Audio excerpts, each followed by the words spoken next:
દેશની સીમાઓ માતાના વસ્ત્ર સમાન છે. તેનું રક્ષણ કરવું દરેક ભારતીયની ફરજ છે. ભીષ્મ પિતામહ. નમસ્કાર દર્શક મિત્રો, સરહદ ન્યૂઝ ચેનલમાં આપનું સ્વાગત છે. હું અનિતા ગોસ્વામી.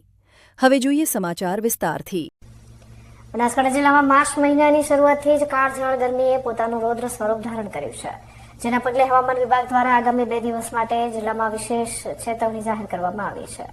ફેબ્રુઆરીના અંતથી જ શરૂ થયેલો ગરમીનો પારો હવે 42 ડિગ્રીને વટાવી જવાની શક્યતાને જોતા સમગ્ર પંથકમાં ચિંતાનું મોજું ફરી વળ્યું છે. ચાલુ વર્ષે ઉનાળો અત્યંત આકરો રહેવાના સંકેતો માર્ચના પ્રથમ અઠવાડિયામાં જ મળી રહ્યા છે, જ્યારે તાપમાનનો પારો 41 ડિગ્રીને પાર પહોંચી જતા લોકો ત્રાહિમામ પુકારી ઉઠ્યા છે. અમદાવાદ સ્થિત હવામાન વિભાગની કચેરી દ્વારા આજે એક વિશેષ બુલેટિન જાહેર કરવામાં આવ્યું છે, જેમાં રાજ્યના વિવિધ જિલ્લાઓને અલગ અલગ કેટેગરીમાં વહેંચવામાં આવ્યા છે. આ આગાહીમાં સૌથી ખતરનાક કેટેગરીમાં બનાસકાંઠા જિલ્લાનો સમાવેશ કરવામાં આવ્યો છે, જેમાં ખાસ કરીને 10 માર્ચ અને 11 માર્ચના રોજ ગરમીનું પ્રમાણ અસહ્ય વધવાની આશંકા છે.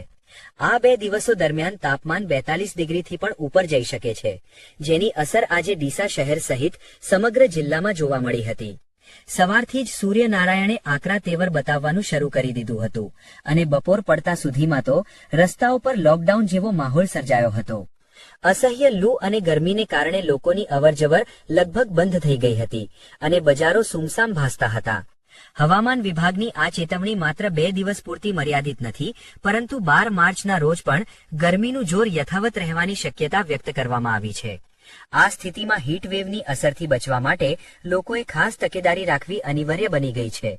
ગરમીના કારણે સર્જાતી શારીરિક અસરો અને ડિહાઇડ્રેશનથી બચવા માટે તંત્ર દ્વારા પણ લોકોને સાવચેત કરવામાં આવ્યા છે.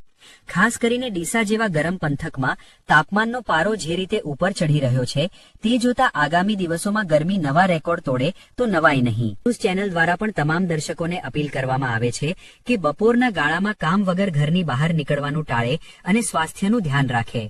આકરી ગરમીના આ દિવસોમાં પશુ પંખીઓ માટે પણ પાણીની વ્યવસ્થા કરવી તેટલી જ જરૂરી છે. જો હવામાનમાં કોઈ મોટો ફેરફાર નહીં થાય તો આગામી 24 કલાક બનાસકાંઠા માટે અત્યંત કષ્ટદાયક સાબિત થઈ શકે છે.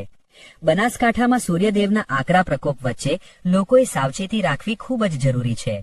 હવામાન વિભાગની આગાહી મુજબ હજુ પણ 2 દિવસ ગરમીનો પારો આસમાને રહેવાની પૂરેપૂરી શક્યતા છે, ત્યારે વહીવટી તંત્ર અને આરોગ્ય વિભાગ પણ સતર્ક બન્યું છે.